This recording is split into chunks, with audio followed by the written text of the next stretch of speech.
Well, hello everybody. Welcome along to Sportsbet TV with me, Paul Alster. Looking forward to day 3 of the Cheltenham Festival, having seen on day 2 Willie Mullins achieve 100 winners at the festival with success in the concluding bumper, an extraordinary achievement, and he's running riot at this particular meeting. And the short price favourites, a number of them going in. Those were horses that were of no interest to us because I'm always looking for decent prices.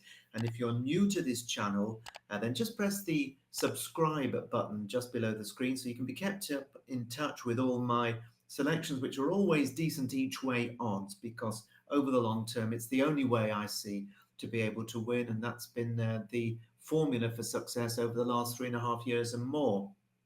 Well, a couple of selections at Cheltenham on Wednesday. The first was De Clapo Glory at 33 to 1. He had to finish in the first 6 for us to have a really tasty each way bet come up.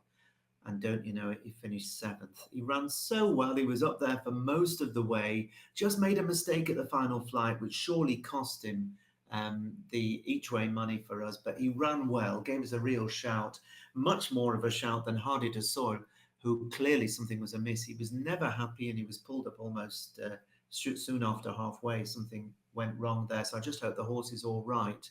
It was too bad to be true. So that didn't give us much of a run. So we're moving on to day 3. And again, I've got a couple of big priced horses, both double figure odds. And the first of them is massive odds. Now, as you know, I have had a habit of coming up with some big prize winners, 80 to 1, 66 to 1 a few times, 50 to 1 on this service.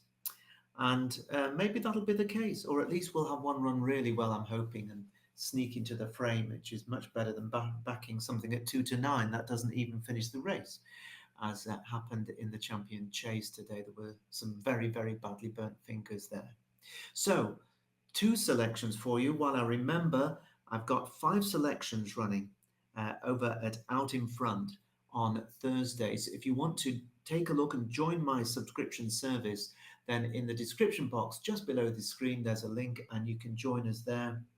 I'm very much going through the detail of a lot of the races and picking out some very interesting runners. That's the way I do it, especially at the festivals, but also, of course, at the weekends, Fridays, Saturdays, Sundays, and also midweek when there's anything of interest. So it's great value for £25, and you can you're not tied in for any period as well. So take a look at that. We've been doing rather nicely in recent times. So on to my first free recommendation for you here at Sportsbet on Thursday. The Cheltenham 210 is the Betemps Network Handicap Hurdle Final. 24 runners in ground that is soft, heavy in places. It is one of the toughest handicaps of the whole week. And just about every horse has got a chance. These are all good handicap hurdlers. I'll be backing 2 in the race. One I'll be backing over at Out in Front, which is a shorter price. The bigger price one I'll come to in due course. And I'm going to focus on just a few of the contenders because, we'll be here till Christmas otherwise. Now, one thing that's puzzled me is the price differential between the favourite Cletus Poulor for Gordon Elliott and Eric McNamara's Noble Birth, who's about 22 to 1 and 3 times the price. Noble Birth actually beat Cletus Poulor with a little bit in hand at Naas 18 days ago and is only £3 worse off, yet Cletus Poulor is a clear favourite. I'm just not quite sure why, but obviously there has been a very strong word for Cletus Poulor for Gordon Elliott, and the bookies are a bit frightened of him, it seems. So, that's why he is the price he is. But I've got to say, while he might run well, I think wherever he is, Noble Birth surely won't be far away. Now, Cuthbert Dibble, memories of my childhood there. Is it Trumpton? Cuthbert Dibble, for Nigel Twiston-Davies, he's a young horse on the up. He's going for a 4-timer. A brave winner in heavy ground over 3 miles at Haydock last time. He's gone up £6 for that, and he could still be improving. A local yard, won't have had to travel for the race really, so an interesting runner. And Alan King's Emmy Tom also won in deep ground over 3 miles last time out, and he's only gone up £5. And this horse, who rather lost his way for a season or so, seems to have just taken on a new lease of life of late, and a bold show could be on the cards.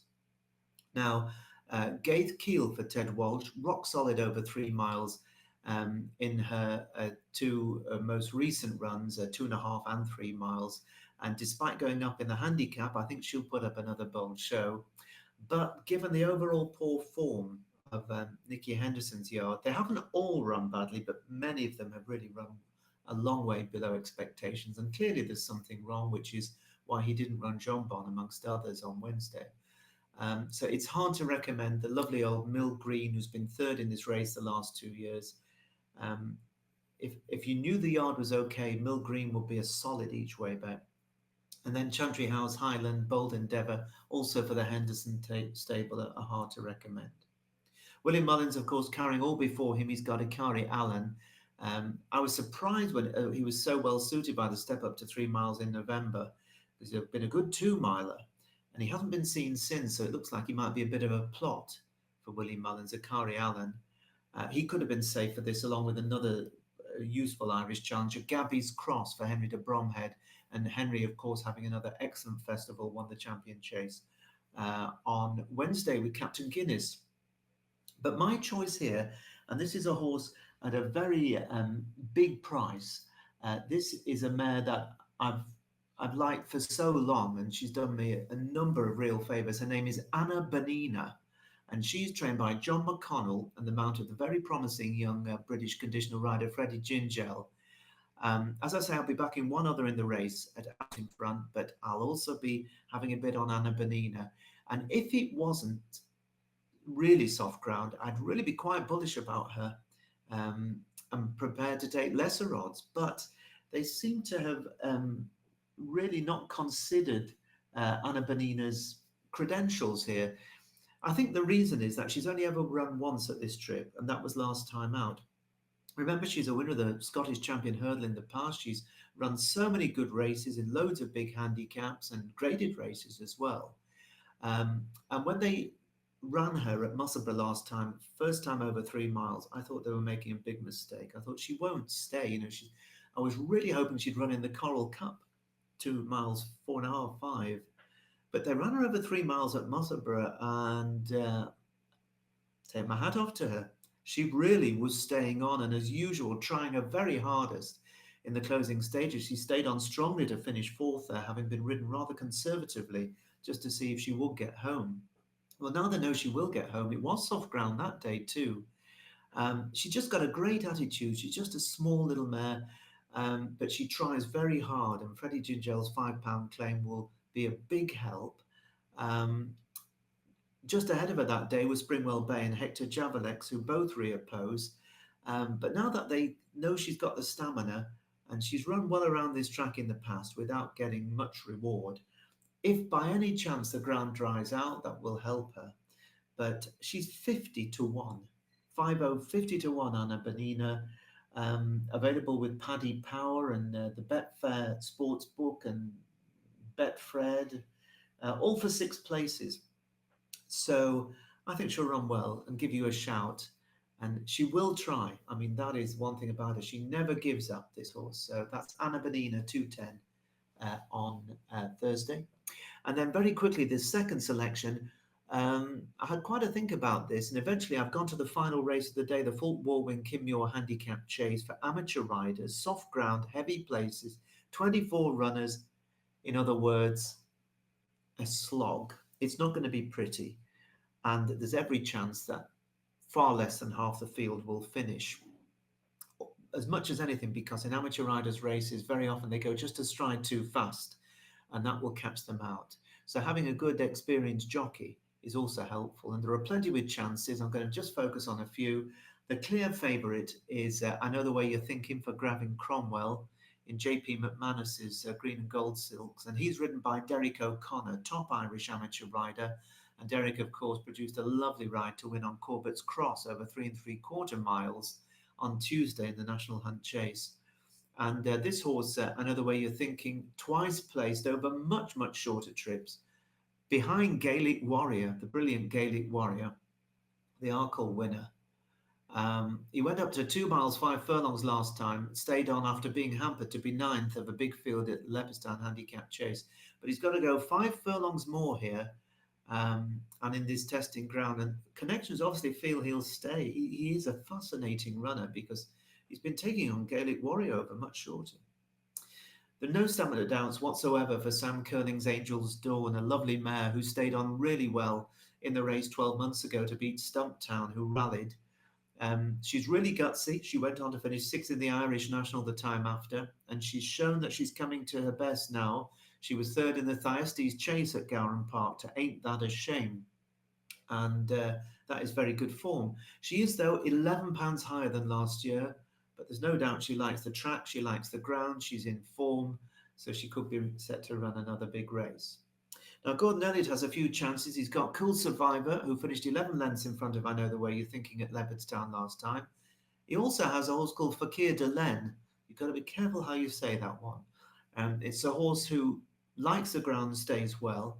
And although he's a bit of an in-and-out performer, a bit quirky, he did run well in the race in 2022 when he was forced to the shot winner Chambard. So I think he'll go well at a good price. The stable also have a horse called Where It All Began, who will definitely stay. He won over 3 miles, 3 furlongs in soft ground last time, but has gone up £12. But he'll probably be galumphing on up the hill when a lot of them have decided to call it a draw and go home. So my selection here, well, a horse that really caught my eye when it won in January at Down Royal in Northern Ireland is called Daily Present, and it's trained by Paul Nolan and is the man of a good young amateur Irish rider, Jack Kendrick. And this one is my choice. It was running in a handicap for the first time at Down Royal in January and tackling 3 miles for the first time. And it looked like it was beaten when it got outpaced before 2 out, but then its stamina kicked in and it really rallied strongly and in the end came through to win nicely. It was also helped, I think, by the application of the first time tongue tie, and that is applied again on Thursday. Now, given that that was just the 4th start over fences for Daily Present and it's only 7 years old, it seems to have really taken to chasing and is going the right way. And although it's gone up £7, that really isn't for me a great concern. I am optimistic it will handle the better ground, and I'm hopeful it will stay on up the hill over the extra 2 furlongs. So at 14 to 1 each way, with Bet365 going 6 places, I think that Daily Present is going to give us a run and hopefully finishing the money for us in the Fort Warwing Kim Muir. So those are my 2 for Thursday. Do remember 5 selections available if you want to check them out at my profitable out in front service. By the way, this service has also been profitable, and you can check out all the stats in the description box below this screen. I know 1 or 2 people have been asking. That's where you'll find the stats, and you'll see that despite those sniping sometimes, overall, this service has also done well, despite me giving less selections these days than was originally the case. So join me again same time tomorrow for the selections on Gold Cup Day, Friday. But for now, I just hope that your horses run well, whatever you back, on the 3rd day at Cheltenham on Thursday. Bye-bye for now.